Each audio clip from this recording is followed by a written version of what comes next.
Hey everyone, and welcome to Almost Cancelled. I am Peter, that is Connor, and we are going to talk about Marvel's Agents of S.h.i.e.L.D. Season 5, Episode 17. It's called The Honeymoon. So, full spoilers for the episode. And this one picks up where the last one left off. Coulson and Talbot out in the snow. I think we theorised last week if they could just be followed through the teleporter. Yeah, turns out they can. Yeah, it turns out they can really easily, in fact. Multiple. Just don't change the settings. Yeah, Ruby came through first, and then eventually Hale and her mob. So, I think this episode overall was solid, but it was very much maybe one of the lesser exciting ones of the last bunch. Yeah, it's fine, but it's definitely probably the weakest of the last 6 or 7. Yeah, that's not to say there wasn't moments of excitement though, because particularly when Sky and Ruby kind of meet for the first time, and Ruby has this weird admiration in her eyes. So, I've got your poster on the wall. Yeah, but I don't want to be you. I want to beat you.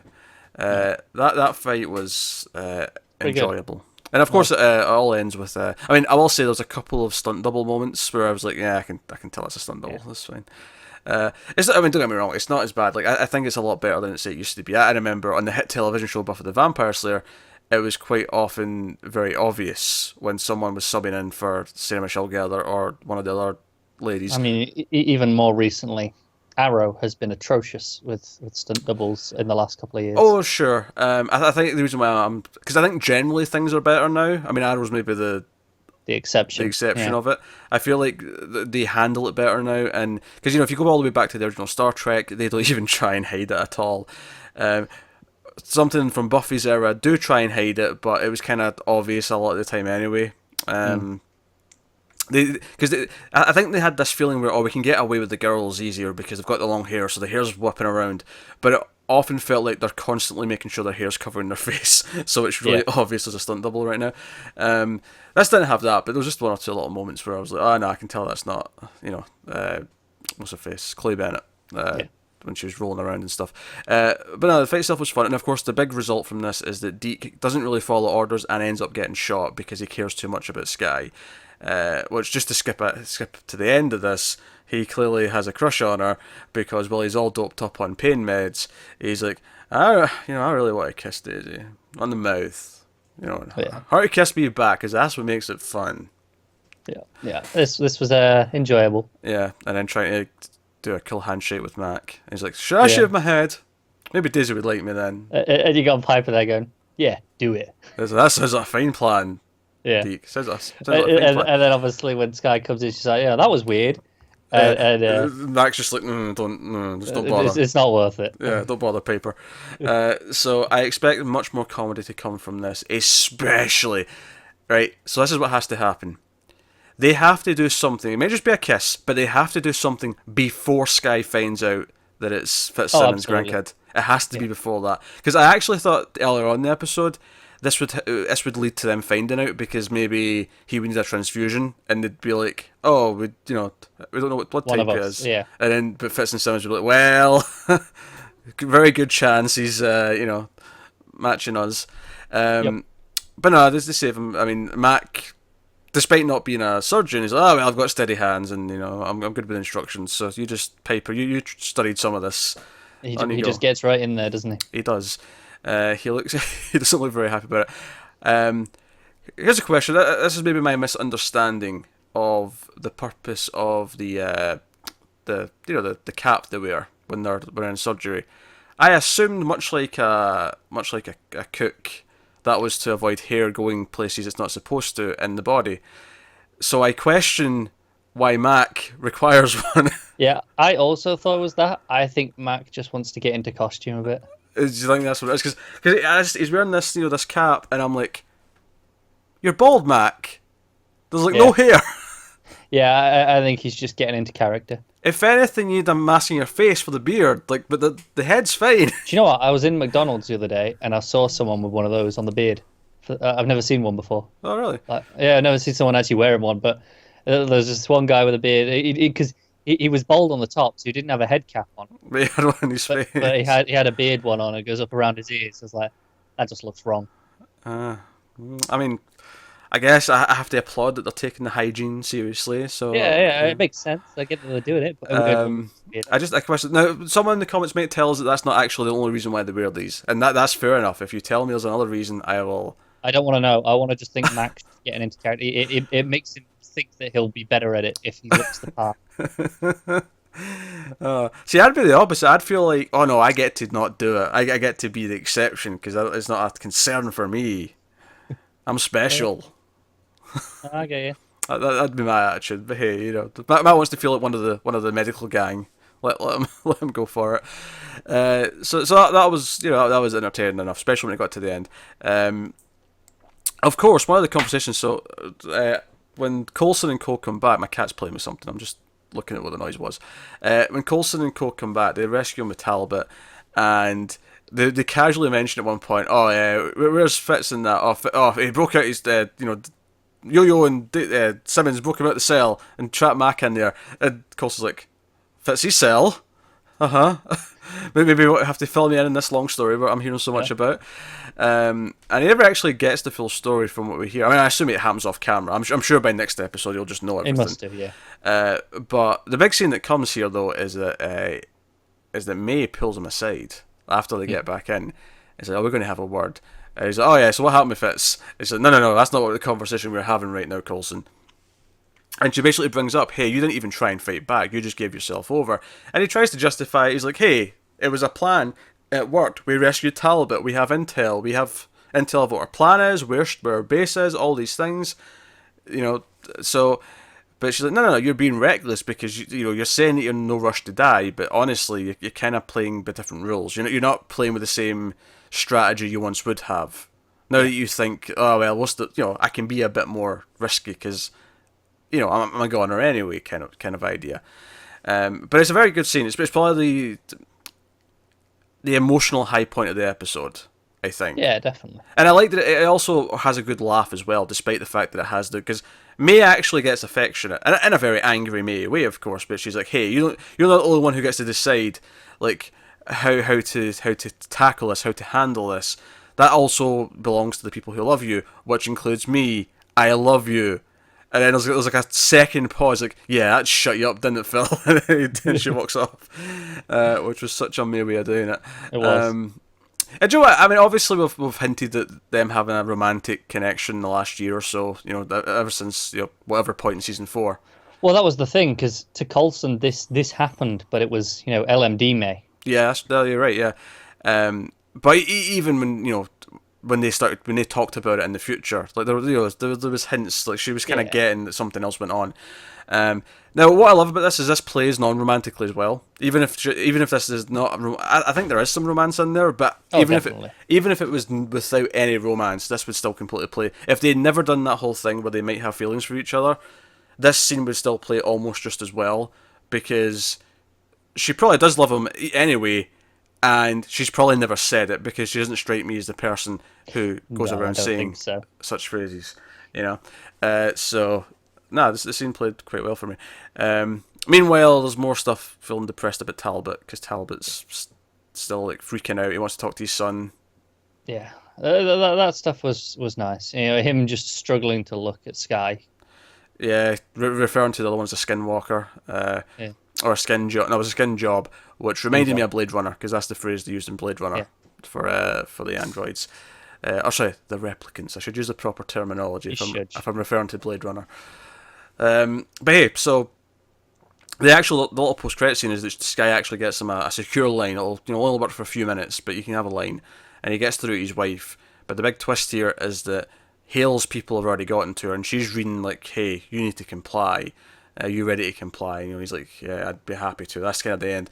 So his wife and son are clearly being held captive now. They're clearly collateral. They are leverage, and unfortunately, we're going to have to watch him be a double agent. Yeah, there's a real sinking moment though, isn't there, in that conversation where it's all going so well, and then you just hear a pause, and you're like, "Oh, I know where this is going." Mm-hmm. God damn it, Talbot! You shouldn't have to be going through this again already. I know. It hurts. It hurts because And I get the feeling they're all going to understand when they find out. As soon as they know that his family were in danger, it'll Yeah. probably be forgiven pretty quickly. But it's still going to be a bit gut wrenching to watch, I think, and see him have to betray them, have to work against them. So Part of me hopes it just subverts it all and he just tells them. yeah, how would they know? Yeah. They're in their secret base. How would... I can see the episode playing like he's a double agent. That he's betrayed them from from Hale's point of And view. then it turns out Coulson knew the whole time. Yeah, that was Yeah. the plan the whole time. I can see it playing that way. I'm pretty sure S.h.i.e.L.D's done that kind of thing before. Yeah, it's not.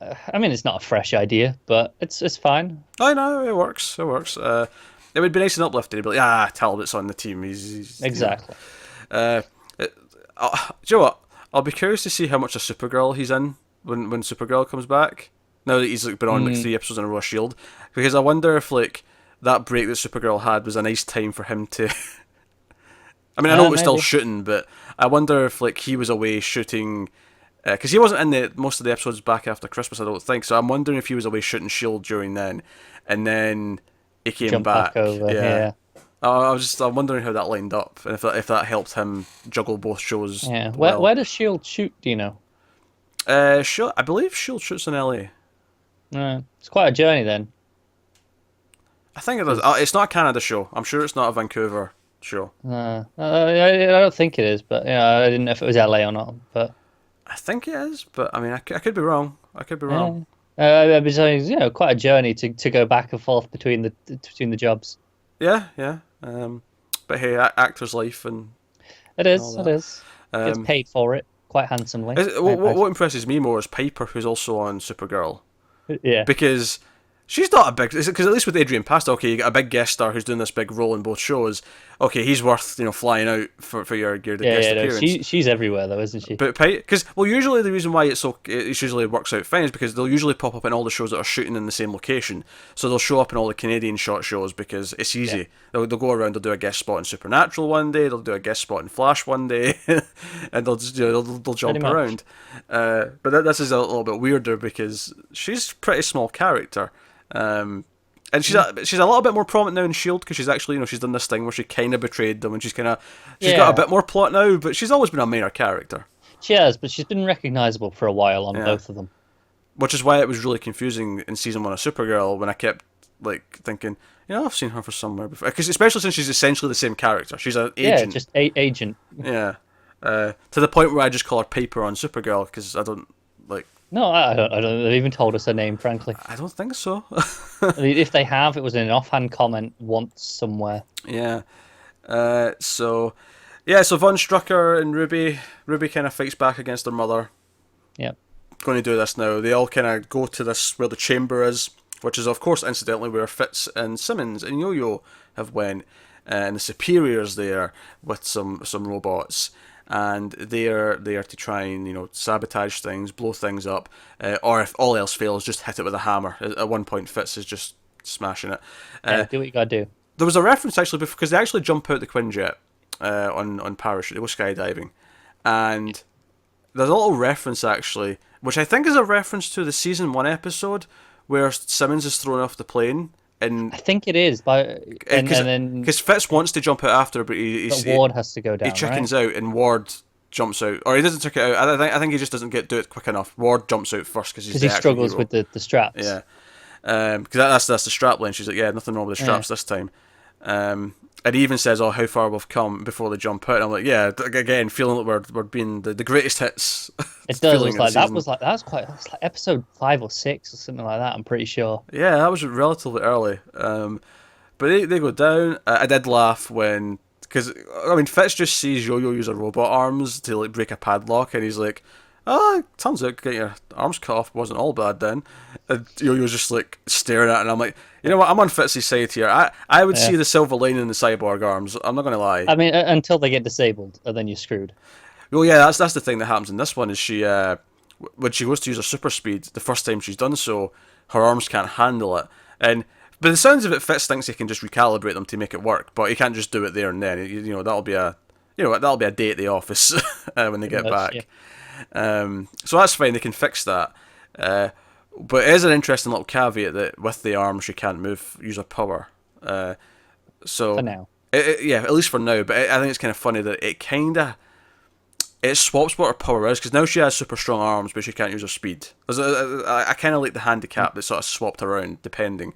But if she takes her arms off, then she's armsless. So she's very handicapped in that sense. Yes. Beyond normal means, even. So, but all that stuff worked well. I like the constant little back and forth about this being their honeymoon, and Simmons being back home because they're in somewhere Shire. I can't remember what it was. Hertfordshire or something like that. Yeah, so something like that. And but arguably the most interesting stuff though is when they tell Yo-Yo to go and it's them holding down the fort and they've got the two tables flipped, they've got the guns out. And again, think back to season 1. Imagine in season 1 Fitz and Simmons one day doing a standoff, just those two. I know. Yeah, how far we've come indeed. But they're standing off against all these robots, and I kept thinking, you know what? There's like 6 robots, like 3 on either side, and they're really shit shots. I'm like, wait a minute. Is this back to They Can't Die? Is that what's happening here? They've got Stormtrooper aim because fate and because destiny and space time, and they're even debating this during. It's like, hey Fitz, tell me like the theory of why nothing can change again. That'll make me feel better. Yeah, and he starts going on. She's like, never mind. This is just annoying. Just stop it. But then even he admits afterwards that he's starting to doubt it. Like even he's like, well, I mean, I don't feel invincible. Like, yeah. And obviously all the robots go down, but that's because of what Yo-Yo. Because Yo-Yo gets a pretty cool little fight with the Superior, and she has to have the one-liner at the end, which is like, who's Superior now? It's an obvious one, right? Low-hanging fruit, but I'll give her it. It's fine. I'll give her it. But she's not as well practiced at these as Mac and Coulson. But of course, they are still there, and Strucker and Ruby show up, so they're kind of held. And that's kind of the final moment, before the post-credit scene is. They're like, oh, because before they show up, they're like, maybe we already did all this, and it failed anyway. And it seems like they've succeeded, but then they show up and like, no, you're going to help us repair this. And then Fitz's response is basically, oh, I guess this always happened, and they're going to make me repair this. I suppose if he really believed they were invincible, he'd just refuse. Be like, well, yeah, try and kill Simmons. No, it's true. But I said, it's accepted this point now that where he is doubting, it's telling us that. So that's why he won't. Here's the thing, though. Even if he wasn't doubting, I don't care how much of a science, like a diehard scientist he is. I don't care. Do it, yeah. It's one thing to say things can't change. It's another to actually test that when there's a blade to your wife's throat. Like, I don't care how confident you are. I don't believe he's at the point now where he's willing to risk that. No, definitely not. That's just human behaviour. No matter how logically you want to place it. Until he's flat out proven that it can't happen, he's not going to just risk it. Yeah. Oh yeah. So no, so that worked. So yeah, this was a very much a set up episode in a lot of ways. It was putting a lot of places around the board and that kind of thing. We always talk about these kind of types of episodes. Yeah. I did think it was interesting. Obviously, we got the point with May talking to Coulson. Her whole thing was, you're being reckless. Stop trying to die. We want to try and save you. You've just accepted this. You're not fighting anymore. We want to save you. And then we actually have the dichotomy of that where Yo-Yo actually tells Fitz and Simmons that, we have to let Coulson die. That's what I was told. I was actually thinking earlier in the episode, when is she going to bring this up? Because she did hear that. And sure enough, it's with them. She's like, hey, like, my other self told us we have to let him die. Trying to save him is what actually causes everything. So that's interesting. And I'd be interested to see if they tell the rest of the group. Especially now, since the group's probably going to have to come in and save them. Probably, and they're going to be pretty angry, I assume. Probably pretty angry, yeah. Especially if Fitz does help repair this thing. Sky's just going to look at him like, oh, okay, yeah, still evil. Yeah, and Mac's like, hey, you guys locked me in a prison cell. Oh yeah, he's going to be pissed. There's going to be some lover quarrels with Yo-Yo over that, I think. There is. I did like the nice touch that Fitz and Simmons are now that they're never leaving each other's side. Yeah, they're just flat out refusing. No, I'm not leaving one of you behind. No.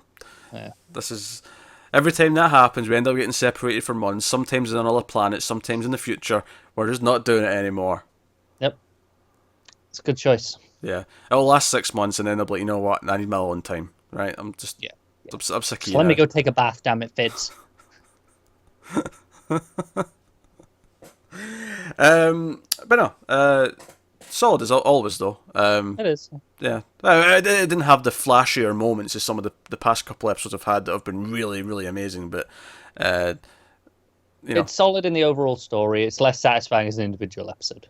Yeah, sure. But I'm excited for everything that it seems to be leading to, and the various resolutions we should be getting soon, and how they tackle this Coulson issue. Will he actually die, or do they somehow find a way to save him? Especially since now some of the buzz seems to be that S.h.i.e.L.D. actually is getting renewed, which is genuinely surprising. So, so it is, isn't it? I won't say no anymore. Why would you? I genuinely, I don't want to get too excited about it though. Even though the buzz is there, I'm keeping my hopes low. Yeah. Just assume it's the end, and then you can have a pleasant surprise if it. That's what I'm doing. I don't want to speculate too much because I don't want to get my hopes up. Yeah. But hey, that's S.h.i.e.L.D. episode 17. So let us know what you think of this one in the comments below. Like, subscribe, all that stuff. Get us on the Twitters at mail_fuzz for channel updates. If you want to support the channel, head over to patreon.com/mailfuzztv. There's a link in the description, but otherwise that is us. So thank you once again for watching or listening. We always appreciate it. Keep watching TV, guys. Have you got any vanilla?